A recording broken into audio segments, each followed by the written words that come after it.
예루살렘에 터잡고 살았던 실력 있는 사람들이 예수님의 죽으심과 부활과 승천을 통하여 성령이 오셔서 그 성령의 능력으로 복음이 증인된 사람들에게 많은 사람들이 핍박을 하고, 대표적으로 바울이라는 사람이 스데반을 죽이는데 적극적으로 증인이 되어지고, 그 스데반의 옷을 맡아서 지키고 있었던 그 모습을 보았습니다.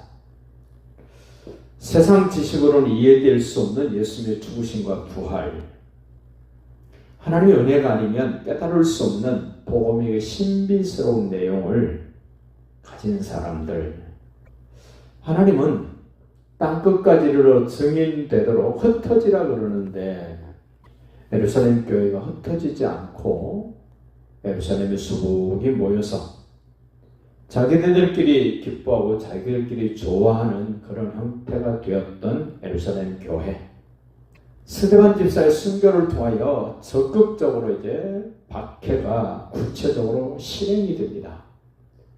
그 박해를 통하여 예루살렘 교회 성도들이 흩어지기 시작합니다. 복음 때문에 박해를 받고 복음 때문에 흩어집니다. 참 기이한 일이 오늘 말씀 속에 소개가 됩니다. 4절 볼까요? 그 흩어진 사람들이 두루 다니며 복음의 말씀을 전했다. 이 정신 나간 사람들 아닙니까? 예루살렘에서 왜 흩어졌습니까? 그들의 삶의 터전을 버리고 왜 뿔뿔이 흩어졌습니까? 복음 때문에 흩어졌습니다. 복음 때문에 핍박을 받았습니다.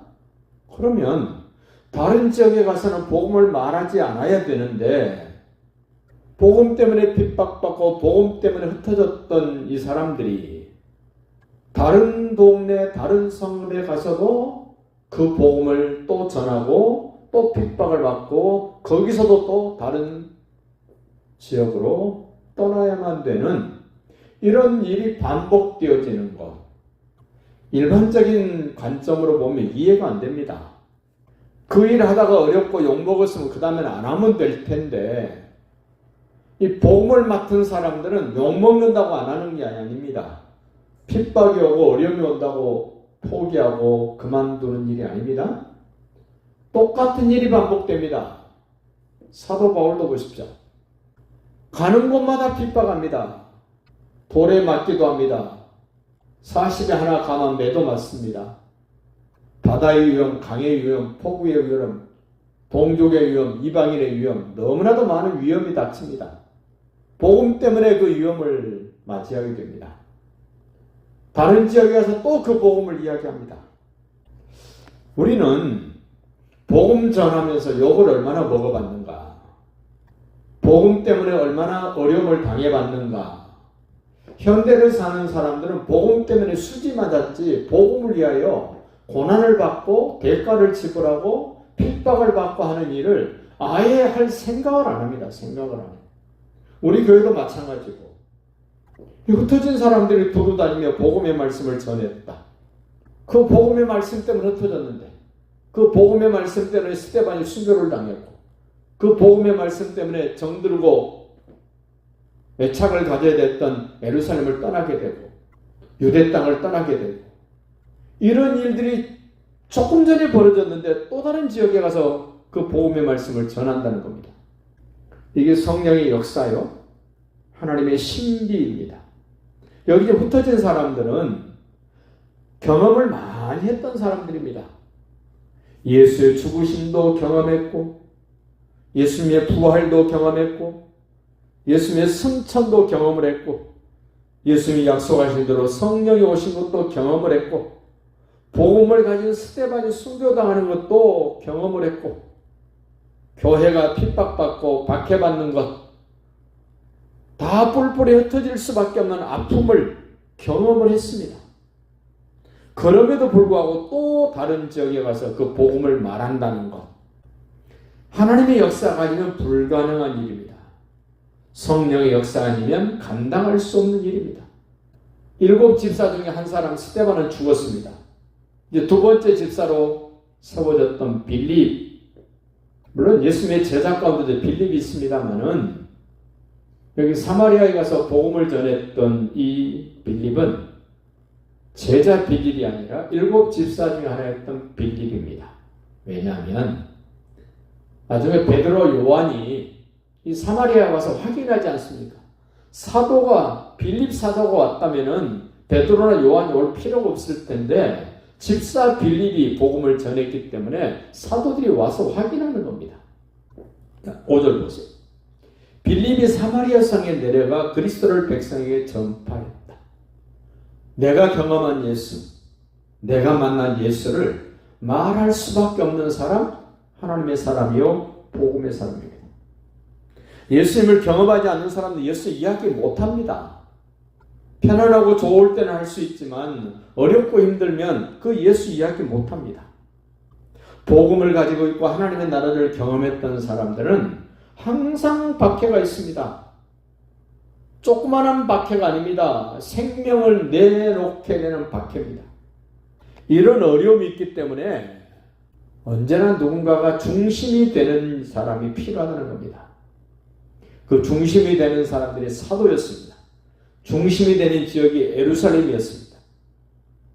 오늘날로 말하면 교회가 중심이 되고 목사가 중심이 돼서 복음 때문에 핍박이 오고 어려움이 왔던 것도 감당해내야 되고 이겨내야 된다는 겁니다. 오늘 핍박받았던 스데반, 지금 핍박받고 있는 빌립, 우리는 핍박하는 인물들을 주셔야 됩니다. 누가 핍박합니까? 유대인들이 핍박합니다. 사울이 핍박했습니다. 그런데 얼마 지나지 않으면 그 사람들이 변한다는 겁니다. 어떤 일이 했나 보시죠. 6절. 무리가 빌립의 말도 듣고 하는 표적도 봤다. 표적 보여주는 게 먼저가 아닙니다. 빌립이 하는 말을 들었다. 무슨 말입니까? 예수가 하나님 아들 그리스도시라는 것, 예수님이 죽으시고 부활하시고 승천하시고 다시 오실 것이라는 그 내용을 빌립이 말할 수밖에 없는 경험, 빌립 속에 채워져 있는 그 예수, 말할 수밖에 없어서 그 예수에 관하여 말을 했더니 무리가 들었습니다. 들으면 변화됩니다. 그들이 받아들이면 새로워집니다. 들었던 말씀을 뒷받침하기 위하여 표적도 하나님이 나타내 주셨다. 이 표적을 빌립이 한 거 아닙니다. 예수가 그리스도라는 것을 확증시키기 위하여 성령께서 표적을 나타내 주신 겁니다. 그리고 한 마음으로 그가 하는 말을 따랐다. 오늘날 가장 안타까운 부분이 복음의 말씀을 들려줘도 기적과 표적을 보여줘도 예수가 그리스도라는 것을 믿고 받아들이고 따르지 않습니다. 이게 비극입니다. 비극. 이 복음이 어떤 일을 하나 보세요. 많은 사람에게 붙었던 더러운 귀신들이 소리지르고 떠났다. 예수 그리스도께서 하신 일들은 영적인 일이요. 먼저 우리가 생각해야 될 것들이 보이지 않는 세계의 일들이라는 겁니다. 사람들은 보이지 않으니까 무시합니다. 인정 안 합니다. 그런데 다 보이지 않는 것에 묶여 있습니다. 사단마귀에 묶여 있습니다. 성령의 이끌림을 받고 있습니다. 이 영적 세계를 떠나서는 사람이, 세상이 존재할 수 없습니다. 영적 존재의 귀신이 예수 이름으로, 복음으로 소리 지르고 떠났다. 이 주인이 바뀐 겁니다. 복음이 아니면 주인이 바뀌어지지 않습니다. 사단마귀가 주인을 하던 그 사람에게 복음이 들려지지 않으면, 하나님이 말씀하셨던 예수가 그리스도라는 말씀이 들려지지 않으면 그 사람의 주인은 바뀌지 않습니다. 귀신 들린 사람에게 예수 이름 부르라 그러면 못 부른단 말입니다. 주인이 사단마귀이기 때문에, 귀신이기 때문에 그래요. 그 다음 또 보세요. 이 복음의 말씀을 전했더니 또 많은 중풍병자와 못 걷는 사람이 나왔다. 육신에 장애가 있는 사람 온전케 할 수 있는 것이 복음입니다. 우리 주변에 육체의 약함을 가진 사람들이 너무너무 많습니다. 우리는 육체의 문제만 해결해 줄 것이 아니라 그들에게 복음을 전한 다음에 그들이 복음의 반응을 보일 때 우리 주님은 육체의 약함도, 육체의 장애도 해결해 주신다는 겁니다. 이렇게 복음을 통해서 사람들에게 변화가 나타날 때 어떻게 됐나 보세요. 그 성에 큰 그 기쁨이 있었다. 이 기쁨은 세상이 주는 기쁨이 아닙니다. 물질이 주는 기쁨, 지식이 주는 기쁨, 성공이 주는 기쁨이 아닙니다. 성삼위 하나님이 주신 기쁨, 하나님의 아들 예수께서 주시는 기쁨, 성령께서 역사하여 주시는 기쁨입니다. 예루살렘의 삶의 터전을 두고 있었던 그 사람들이 예루살렘에 쫓겨났는데도 복음 때문에 기쁩니다. 복음을 전했더니 이런 기쁨이 생산됐습니다. 쫓겨나서도 기쁘다. 물론 예루살렘에서도 기뻤습니다. 그런데 예루살렘에서만 기쁜 것이 아니라 복음을 가진 사람들이 복음을 말하면 어디서든지 기쁨이 만들어진다는 겁니다. 쫓겨나서도 기쁘다. 구약에 예루살렘에 살았던 사람들이 바벨론으로 끌려갑니다. 많은 사람들이 고통스럽게 하루하루를 살아갑니다. 그런데 하나님의 사람으로 뜻을 정했던 다니엘이라는 사람 어떻습니까? 예루살렘에서 유대 땅에서 쫓겨났는데도 기쁩니다. 예루살렘에서 사마리아로 쫓겨갔는데도 기쁩니다. 사도 바울을 만났던 사람들, 로마에 살다가 고린도로 쫓겨갔는데 브리스기라 아굴라 바울 만나고 복음 때문에 그들이 또 기뻐합니다. 우리는 나의 기쁨을 만들어주는 것이 무엇인가를 좀 생각해 볼 필요가 있습니다. 복음 증거되는 세상은 반드시 하나님이 기쁨을 주십니다. 반드시. 이 기쁨은 예수로부터 출발됩니다. 동방박사들이 베들레헴에 아기 예수를 찾아갔을 때 그들이 황금도 가지고 있었고 모략도 가지고 있고 유향도 가지고 있었던 사람들이었습니다만은 그 황금이나 모략이나 유향이 주는 기쁨도 있었지만 예수를 만나니까 그것과는 비교할 수 없는 기뻐하고 기뻐했다. 이 땅의 모든 사람들이 기뻐할 수 있는 근거, 그 동기, 원인, 예수로부터 온 기쁨은 다른 것과 비교할 수 없는 기쁨이라는 겁니다.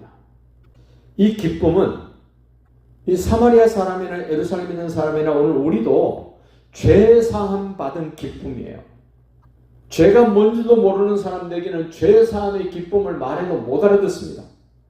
근데 우리는 죄 삭시 사망이라는 것, 죄가 있으면 하나님의 진노가 임하고 하나님의 심판이 임한다는 걸 알기 때문에 죄 사함 받은 것이 얼마나 기쁜가. 예수님이 죽으시고 부활하심으로 인하여 사망 권세를 예수님이 정복했다는 것을 우리는 기뻐해야 됩니다. 기뻐해야 될 이유, 기뻐할 수밖에 없는 근거. 그래서 바울이 로마서를 써서 보내면서 그런 이야기를 합니다. 하나님의 나라는 먹고 마시는 것 아니요. 뭐니 해도 먹는 기쁨이 엄청나다 그럽니다. 먹는 기쁨, 마시는 기쁨. 그 힘들고 어려웠던 사람들이 맥주 한잔 하면서 기뻐하고 막걸리 한잔 하면서 기뻐하는 그 모습, 마시는 거 기뻐할 수 있습니다. 맛있는 음식 먹으면 기뻐할 수 있습니다. 그러나 하나님의 나라는 먹고 마시는 것을 통한 기쁨과는 비교할 수 없는 것이 있는데 세 가지를 이야기합니다. 오직 성령 안에서 의, 그 의는 정의입니다. 바른 것. 세상 사람들은 알아주지 않지만 내가 지금 정의를 위해서 말하고 있고 정의를 위해서 행동하면 우리는 그것 자체로 기뻐해야 됩니다. 지금 사마리아 성에는 빌립이 지금 그런 겁니다. 바울이 돌에 맞으면서 기뻐하는 것, 감옥에 있으면서 기뻐하는 것, 자기가 하고 있는 일이 하나님의 나라에 걸맞는 정의이기 때문에 기뻐하는 겁니다. 우리는 그런 의식이 있어야 됩니다. 그 로마서 14장 17절에서 하나님의 나라는 평강이다 그럽니다. 평강을 다른 말로 바꾸면 행복입니다. 행복. 하나님이 내게 주신 행복, 예수님이 내게 보장해 주신 행복, 우리는 세상 사람과 비슷한 가치관을 가지고 살면 안 됩니다. 행복할 수 없습니다. 세상 사람들 보십시오. 99개 있는 사람이 한 개 더 해가지고 100개 채우려고 그 욕심 부리는 그들이 무슨 행복이 있습니까? 그리고 하나님 나라의 희락이라 그럽니다. 희락은 기쁨입니다. 기쁨. 정의로운 일을 하고 하나님 나라에서 누리게 될 그 샬롬, 그 평강, 그 행복을 맛보면서 외부적으로는 핍박이고 외부적으로는 박해가 오고 삶의 터전을 다 뺏기고 흩어졌음에도 불구하고 하나님의 나라에 소망이 있는 사람들은 그게 기쁨이고 그게 행복이랍니다. 과연 오늘날 예수 안에 있는 우리가 이런 기쁨이 있는가? 이런 행복이 있는가? 이런 정의를 가지고 손해가 나든 욕을 먹든 나는 정의를 실현해야 된다는 의식을 가지고 살고 있는가? 그냥 예수 믿고 좀 편하게 살다가 좀 별일 없이 살다 죽으면 되지. 그런 의식 가지고는 하나님 나라의 그 아름답고 소망스러운 것하고는 거리가 있습니다. 말씀을 정리합니다. 복음 전하다가 욕먹고 핍박받고 쫓겨났는데 다른 지역에 가서 그 복음을 또 이야기하는 것, 이 세상 것으로는 이해할 수 없습니다. 근데 하나님의 사람들은 마땅히 해야 될 일, 당연히 해야 될 일, 그게 정의였고 그게 행복이었고 거기에 기쁨이 있기 때문에 하는 겁니다. 우리는 무엇이 나에게 기쁨을 주는지, 무엇이 나에게 행복감을 주는지를 다시 생각하고 그 하나님 나라의 그 요소 3가지. 하나님의 나라는 정의가 실현되고 하나님의 나라는 부족함이 없는 행복이 있고 하나님의 나라는 희락, 기쁨이 있다는 것을 기억하면서 바로 그 일을 지금 스데반이 경험을 했고 집사로 세워졌던 빌립 집사도 지금 사마리아에서 그것을 맛보고 있다는 것을 생각하면서 우리도 그 정의와 그 행복과 그 기쁨이 우리 가운데 넘쳐날 수 있기를 예수님의 이름으로 축복합니다.